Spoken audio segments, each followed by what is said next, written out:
Hello everyone. From this session, we are going to start a new chapter. The title of this chapter is Project Management. Under this chapter, Project Management, we are going to study the two techniques of project management.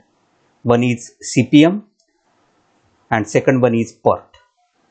CPM stands for Critical Path Method and this PERT stands for Project Evaluation and Review Technique. Now, in the today's video, we are going to cover these parts.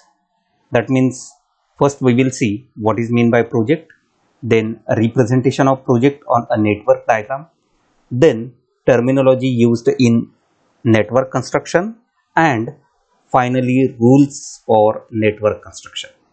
So let us start. Now first of all we will see what is meant by project. So project consists of interrelated activities which are to be executed in a certain order before the entire task is completed. So what is meant by project? Project, it is the task which contains large number of interrelated activities. For example, construction of a building is nothing but the example of project. So construction of a building, it contains large number of activities. For example, site selection, then excavation work, then foundation work, then erection of erection of wall, then mounting of frames of door and windows, and so on. Now all these activities are interrelated with each other. So that means until and unless one activity is completed, we can't start the next activity. Sometimes two activities can be started parallelly. So for example, unless and until the selection of site for the construction of building, we can't start the work of excavation. Now, so that means these are the two activities which are arranged in such a way that unless and until one activity is completed, the second activity it cannot be started. The second example could be while doing the activity such as foundation of the building, we can do the activity of manufacturing of the frames for the doors and windows simultaneously. So that means the project contains large number of activities and all that activities are interrelated with each other and they are arranged or they are in a logical sequence. So the activities are interrelated in a logical sequence which is known as precedence relationship. So as I told earlier, or as I given the example of construction of a building, that same example is given here. In a project of a building construction, excavation for the foundation should be done only after the site preparation. Foundation can be done only after excavation and so on. Now here some of the examples of projects are given. Construction of house, commissioning of factory, construction of ship, construction of bridge, commissioning of a power plant, then shutdown maintenance of a plant. So these are some of the examples of say technical project. Now the project, it could be technical as well as it could be non-technical. Now what could be the examples of non-technical projects? So here are these examples are given. State level professional course admission process is nothing but the example of project. Then conduction of a national election and so on. Now this project contains large number of interrelated activities. In order to complete these activities and the project on time, detailed project planning and scheduling is required to do. So as the project contains large number of activities, and in order to complete the project on time, the proper planning and scheduling of the project needs to be done. So that means proper scheduling of all the activities contained by the project needs to be done. Now, in the chapter project management, we are going to study the techniques by which the proper planning as well as scheduling of the project can be done. So, preferably in this chapter, we are going to study how the scheduling of the project can be done so that the project can be completed on the calculated time. Now let us see how the project is represented. So representation of the project. Project is represented in the form of network for the purpose of analytical treatment to get solution for scheduling and controlling its activity. So this is the diagram showing the network for the particular project. So in this way, the representation of the project is done with the help of this type of network diagram. Now what this network diagram contains? A network consists of a set of arcs which are connected meaningfully through a set of nodes. The precedence relationship among the various activities of the project can be conveniently represented using a network.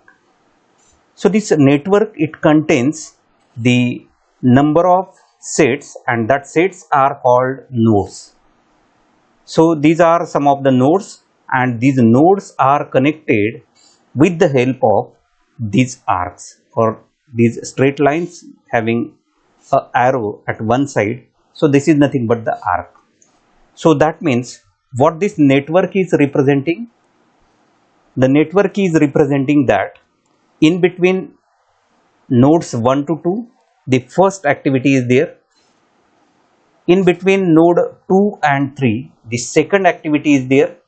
So second activity, it cannot be started unless the activity in between node 1 and 2 is completed. The activities in between nodes 2 and 3 and in between nodes 2 and 6, they can be started simultaneously once the activity in between 1 to 2 is completed. So in such a way that the representation of the network, it is done, and the reading of the various activities. So that means this network, it is showing the precedence relationship of all the activities. So in that way, the reading of all these activities, it is done. Now there are two methods of representing any project in the network form. Number one, activities on arrows. So that is AOA diagram. And number two is activities on node diagram. That is AON diagram. So there are two methods by which the representation of the project is done on the network diagram. First one is activities on the arrows. So that means this one is node 1 and this one is node 2, and in between node 1 and 2 this arrow is given. So on the arrow, if I write say A, I will write here, say this one is A. So A is the activity. If I write here say B, that means it is the activity in between node 2 and 3. So that means whatever the activities are there in the particular project, that activities are represented on the arrow. So this diagram, it is called activity on arrow diagram. The second diagram by which the project can be represented, it is activity on nodes diagram. So that means whatever the nodes are there here, 1, 2, 3, 4, 5 and so on. So over these nodes or on these nodes, the activities can be represented. So that means if I write here A, here B, here say C and so on. So that means these are the activities which are representing, or these are the activities contained by the project, and that activities are represented at the nodes.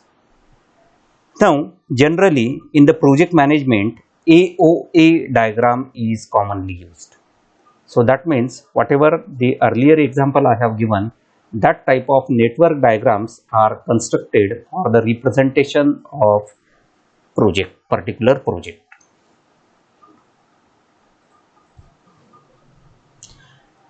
Now let us see project management techniques. There are two basic techniques by which the project management can be done. Number one, critical path method, and second one is project evaluation and review technique. Critical path method is abbreviated as CPM, and this project evaluation and review technique is abbreviated as PERT. Now let us see in brief about the CPM, critical path method. This critical path method was developed by E.I. DuPont de Nemours and Company as an application of construction of a project. In the CPM method, whatever the activity timings are there, that activity timings are deterministic in nature. So that means whatever the timings are described in the CPM method, that timings are deterministic. So that means that times are remain constant without considering the situation by which the project is going on. So without considering all other factors, the time it is remaining fixed. So that time is called deterministic time, and that type of time is used or considered in the critical path method. Later we are going to discuss in detail about the CPM. Now let us see in brief what is meant by PERT, project evaluation review technique.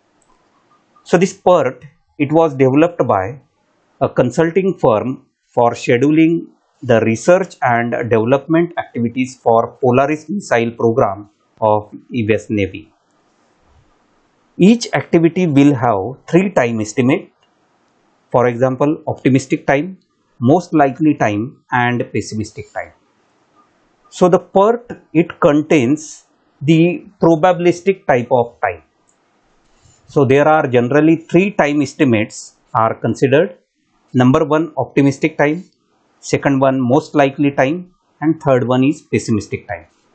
Optimistic time means if all goes in favor of the project, or in favor of the, what we can say, in favor of the resources which are utilizing for the project, then there may be chances of completing the project earlier than the estimated time.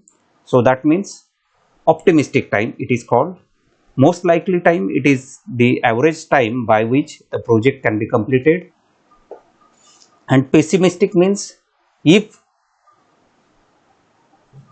there will be nothing happening as per the planning of the project, then there may be chances of completion of the project very late. So during that, we can say that the time is pessimistic time. So such types of probabilistic timings are used in the PERT. Now let us see one example, and from this example we will study how the network construction can be done for the particular project. So construction of a network. Now let us see the example. A construction company has listed down various activities that are involved in constructing a community hall. These are summarized along with the immediate predecessor details in the following table. Draw a project network. Now in this table, the activities, their description, and immediate predecessors are given. Immediate predecessor means these are the activities which are started after the completion of these activities. So for example, activity A, it can be started at the start. Activity B also can be started at the start, but activity C, it can only be started once the activity A is completed. So until and unless the completion of activity A, we cannot start activity C, we cannot start activity D before the completion of activity B, and so on. So this is the table showing the activities and their immediate predecessor activity. So activity A, it is plan approval. B, site preparation. C, arranging foundation materials. So the immediate predecessor activity for the activity C is activity A. So that means unless and until the approval of the plan, we cannot do the foundation material arrangement. So activity D, it is excavation for the foundation. Immediate predecessor activity is activity B. E, carpentry work for the door and window main supporting frame. Predecessor activity is A. F, laying foundation. There are two predecessor activities. So that means activity C and D, after completion of these two activities, we can start the activity F. Then activity G, rising wall from foundation to window base. Predecessor activity is F. H, rising wall from window base to lintel level. Predecessor activities are E and G. Activity I, it is roofing. Predecessor activity is H. Then activity J, description is electrical wiring and fitting. Predecessor activity is I. Then K, it is plastering. Predecessor activities are J and L. Then L, making doors and windows and fitting them. Predecessor activity A. M, whitewashing. Predecessor activity K. And last is clearing the site before handing over. Predecessor activity is M. So now let us construct the network for these activities or for the given project. Now we will start with node 1. So this is node 1, and from this node we will start the two activities. So here, as we have seen, or as it can be seen in the table, there are two activities A and B which can be started simultaneously without having any predecessor activities.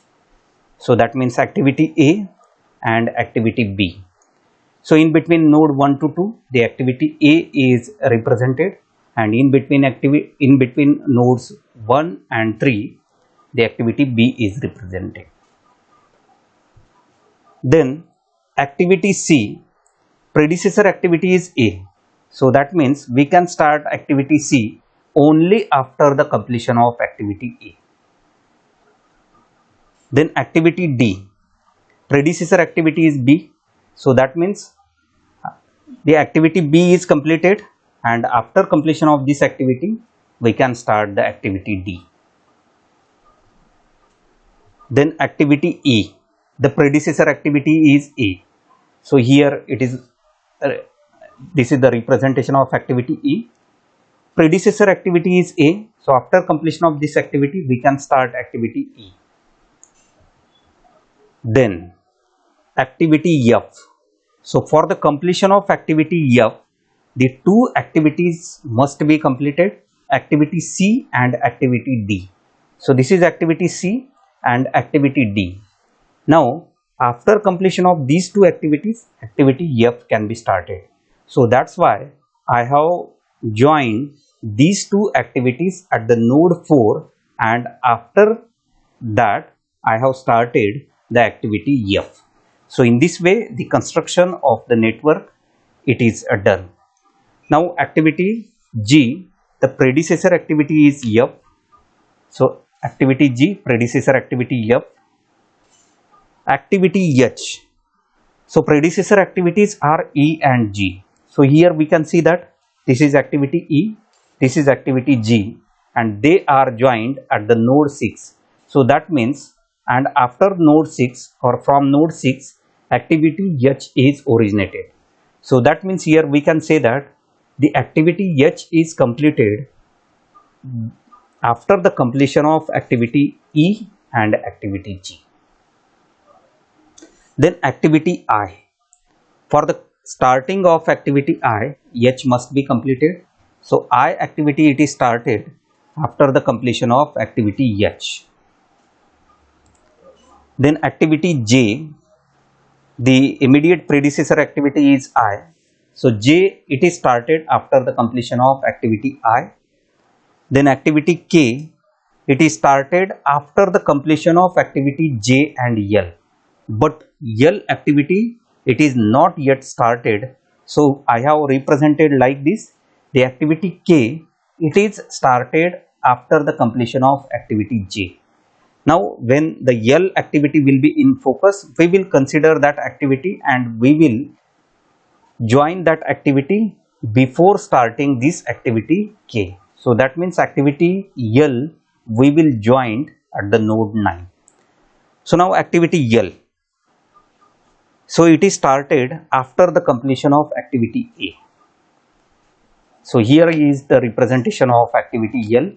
Immediate predecessor activity of L is A. So after completion of activity A, the activity L is started and K is started after the completion of activities L and J. Then activity M, it is started after the completion of activity K, and lastly activity N, it is started after the completion of activity M. So this is the representation of the given project on the network, and this is the process by which the network can be constructed. Now let us see the terminology used in network construction. First is node. Node represents the starting or ending of an activity. So this is the activity A, it is represented in between these two nodes.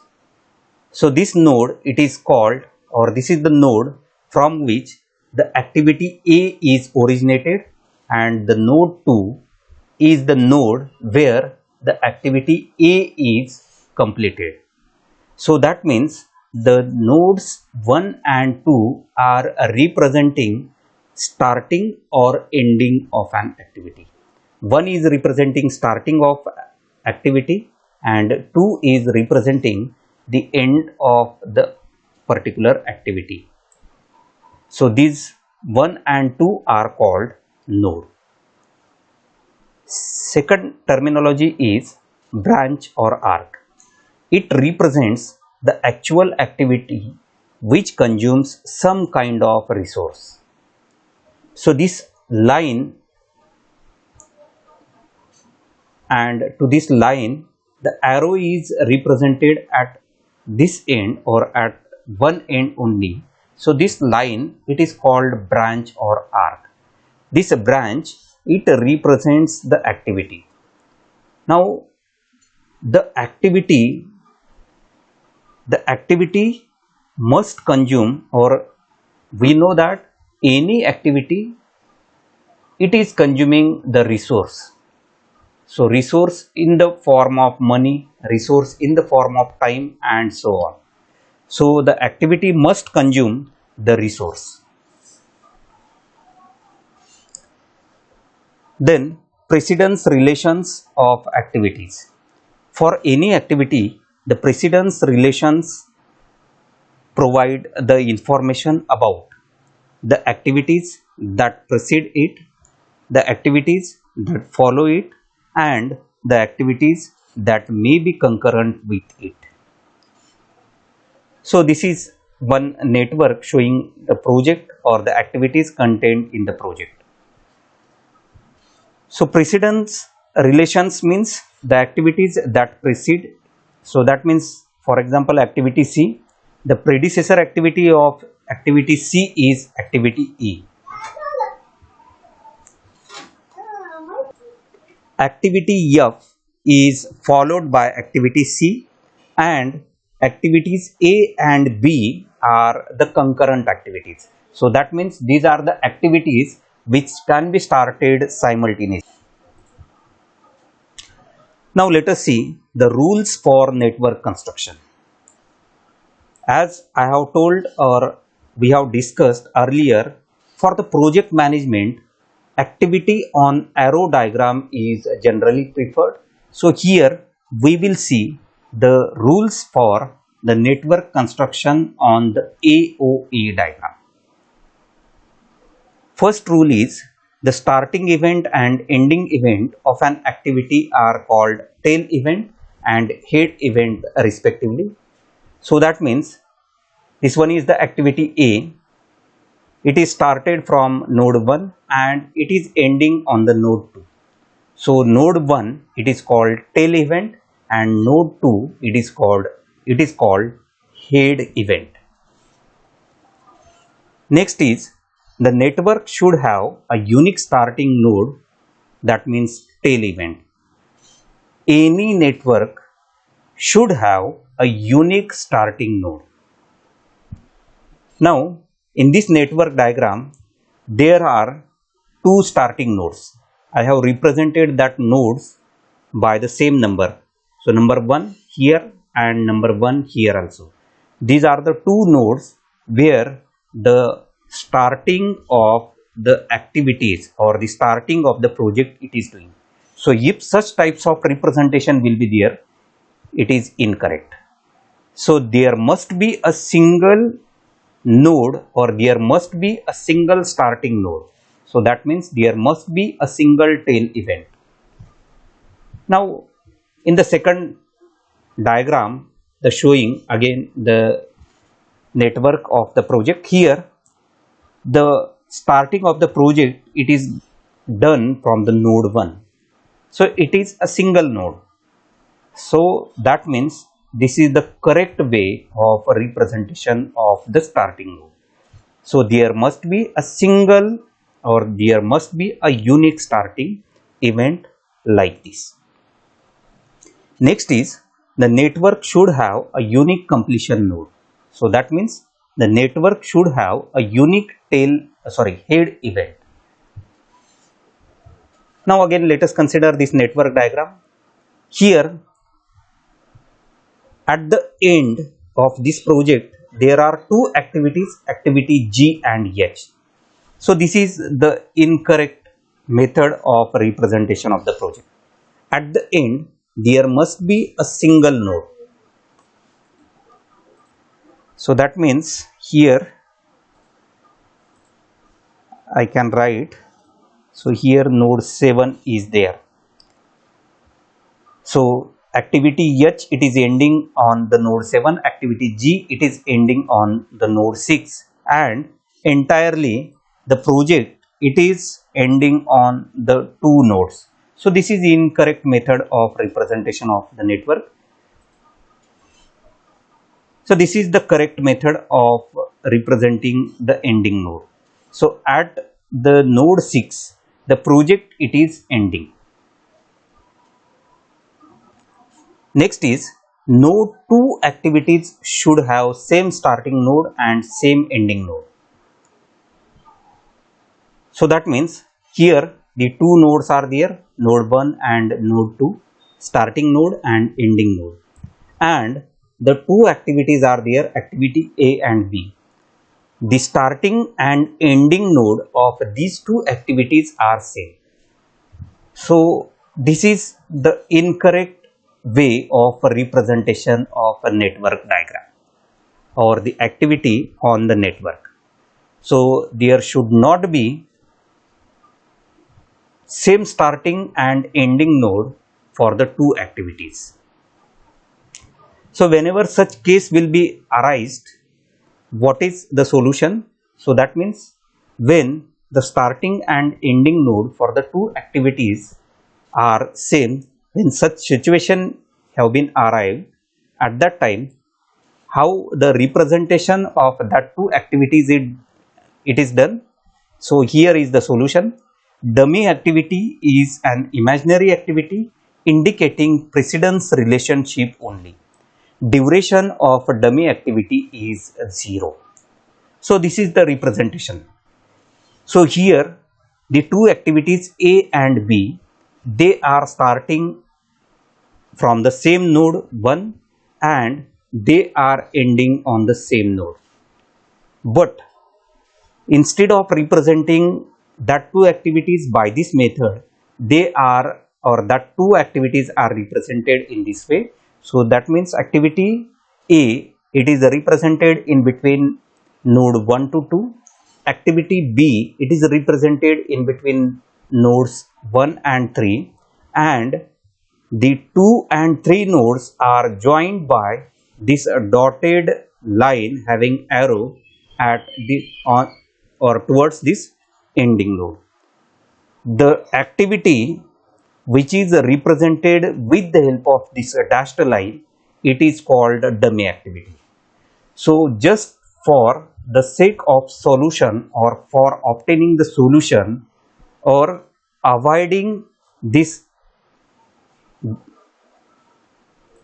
or just for following this rule, we have divided these two activities with the help of this node, and this node or these two nodes we have joined by this dashed line. So this activity represented on this dashed line or dashed type of arc, it is called dummy activity. This is the activity which is not consuming any kind of resource, and the time consumption for this activity is also 0. So that means this is not the actual activity. Just to avoid this violence of the rule of the construction of network, we have divided these two activities with the help of this node, and we have formed a dummy activity which is not consuming any kind of resource, and the time for that activity is 0. So friends, in this way, in this video, we have seen what is meant by project, what are the various techniques for the analysis of the project, and how the network is constructed for the given project, and after that we have studied the terminology used in the network construction, and lastly we have seen the rules for the construction of network. Thank you.